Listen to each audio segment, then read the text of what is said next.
Un día en la Argentina de 406 muertes por coronavirus. Quizás hayamos empezado a relativizar esta cifra, o por lo menos las empezamos a naturalizar.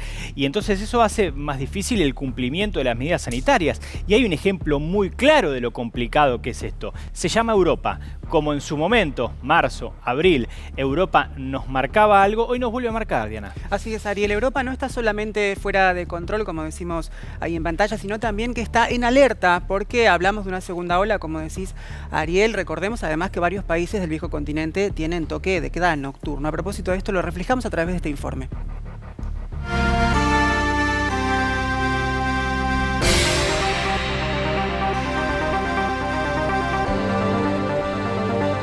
En Europa, la pandemia está descontrolada.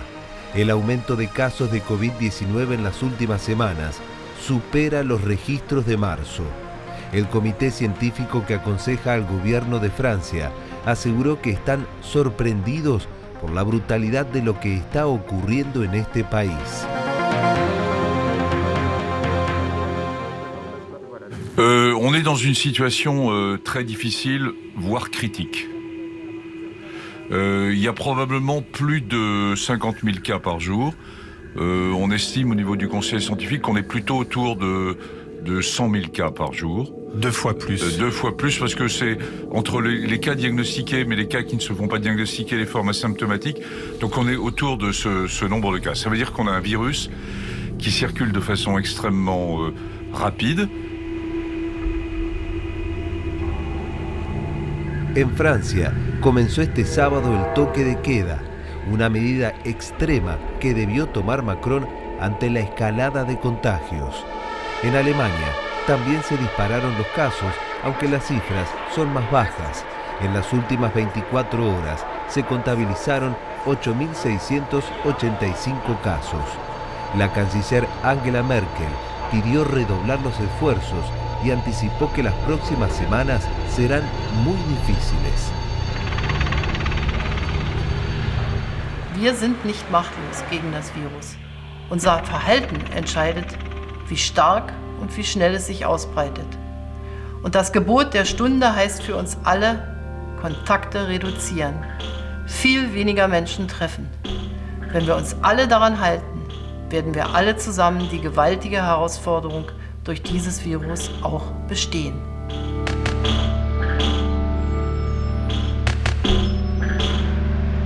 El Reino Unido marcó también un pico de casos muy alto. El último parte registró casi 20.000 contagios.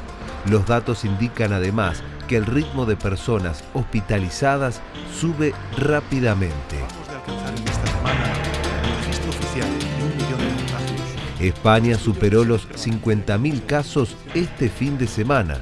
El presidente del gobierno español, Pedro Sánchez, decretó este domingo el estado de alarma en todo el país con la intención de extenderlo hasta mayo si la situación no mejora.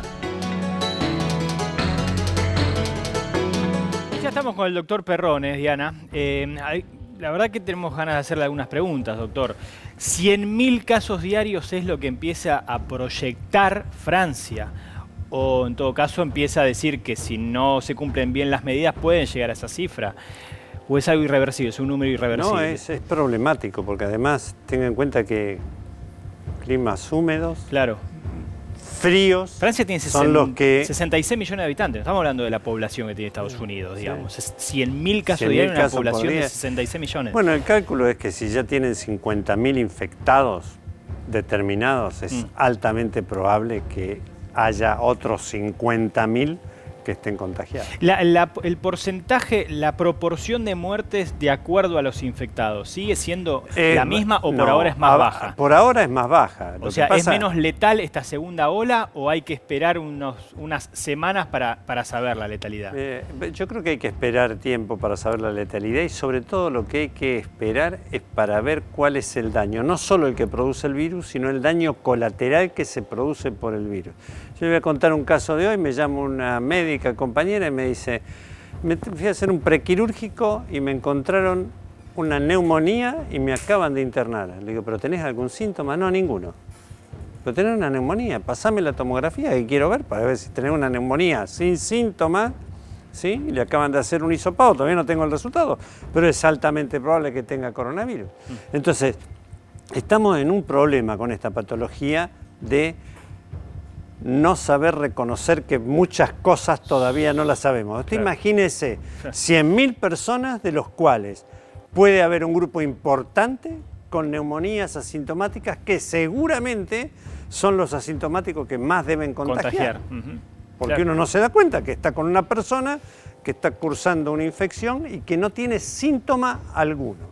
Es un problema, realmente es un problema. Doctor, en términos concretos, hace poquito nada más el presidente de la Nación aseguraba que con la vacuna vamos a evitar una segunda ola como lo que está viviendo Europa en este momento. En esa instancia, ¿se podría decir que nosotros, nuestro país, está como en una ventaja con respecto a Europa? Y corremos nosotros estamos corriendo con el diario del lunes. Lo único que hay que hacer es que hay que leerlo. Sí, hay que leerlo, porque parece que a veces muchos de nosotros, de todos, de los habitantes de este país, se olvidan de leer el diario que nos está mostrando Europa. Europa nos está mostrando lo que nos va a ocurrir si abusamos de las libertades que se nos dan para esta época veraniega. Si abusamos de eso, vamos tranquilamente a tener una segunda ola como la que tiene Europa. Yo voy a hablar de la vacuna dentro de la próxima entrada, pero le comento algo con lo que pasa ahora en Europa, con este asunto de... ¿El toque de queda? Toque de queda nocturno. Nocturno. Sí, ¿cuál es la diferencia? Creo que París fue uno de los primeros que lo puso, ese lugar donde había tantas libertades, como nos decían. Cuando no había problemas hay libertades, cuando hay problemas se acaba la libertad. Esto es como una guerra, cuando uno tiene el bombardeo se tiene que meter adentro y acá están teniendo un bombardeo y se tienen que meter adentro. ¿Dónde? ¿Por qué lo de la noche? ¿Por qué la noche? ¿Por qué la noche y no del día? Cuando usted va a trabajar, va de día generalmente, la mayoría de la gente trabaja durante el día, o sea, el golpe económico es limitar el trabajo, pega a la sociedad desde el punto de vista económico. Las reuniones sociales son a la noche. Las reuniones sociales son más a la noche, pero el control en el trabajo es mucho mayor. ¿Por qué? Porque si usted contagia, el patrón viene y le dice, no me va a contagiar al otro empleado, te tenés que portar bien acá. Acá tenés que cumplir con todas las normas. ¿Qué pasa cuando usted va a un bar o a un restaurante o se reúne con amigos? ¿Quién lo controla?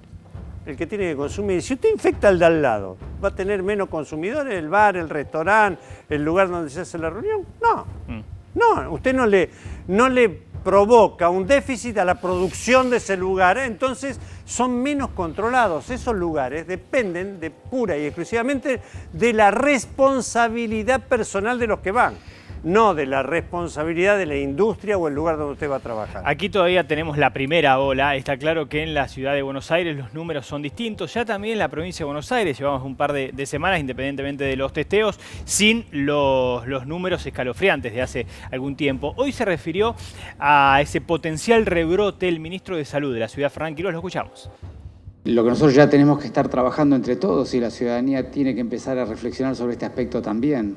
Es cómo mitigar o evitar, pero al menos mitigar un potencial rebrote.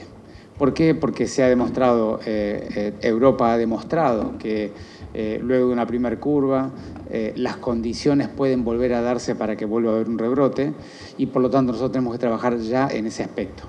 Cuanto más tiempo en un lugar mal ventilado están muchas personas, cualquiera de ellas que esté allí adentro, que tenga la enfermedad, tiene la potencialidad de contagiar a todos.